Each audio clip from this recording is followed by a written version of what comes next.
আসসালামু আলাইকুম, আমি কানিজ ফাতেমা অর্দা। টাইপ 3 হচ্ছে পরোক্ষ থেকে প্রত্যক্ষ উক্তি। অর্থাৎ মাঝে মধ্যে উল্টাভাবেও কিন্তু ন্যারেশন আসে। পরোক্ষ থাকে, প্রত্যক্ষ করতে হয়। তাহলে নিয়মটা ঠিক উল্টে যাবে।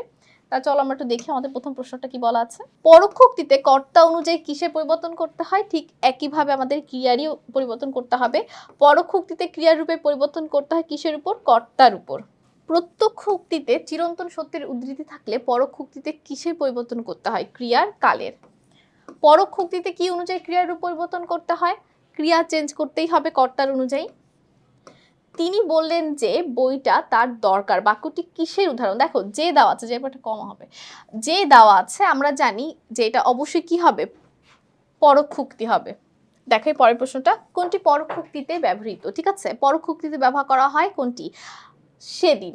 বাকিগুলো তো এখানে, গতকাল, এখন, এগুলো সবগুলো প্রত্যক্ষ উক্তিতে হয়। কোন ক্ষেত্রে পরোক্ষ উক্তির ক্রিয়াকাল পরিবর্তন হয় না? চিরন্তন সত্য বাক্যের ক্ষেত্রে। পরোক্ষ উক্তিতে কোন ক্ষেত্রে ক্রিয়াকাল অপরিবর্তিত থাকে? চিরন্তন সত্য বর্ণনায়। এটা আমরা জানি, তাই না বলো? তো সকলকে অসংখ্য ধন্যবাদ আমাদের সাথে এই টাইপটি করার জন্য। পরবর্তী অধ্যায়ে সকলকে আমন্ত্রণ রইল। আমি কানিজ ফাতেমা অর্দা আজ এখানেই শেষ করছি।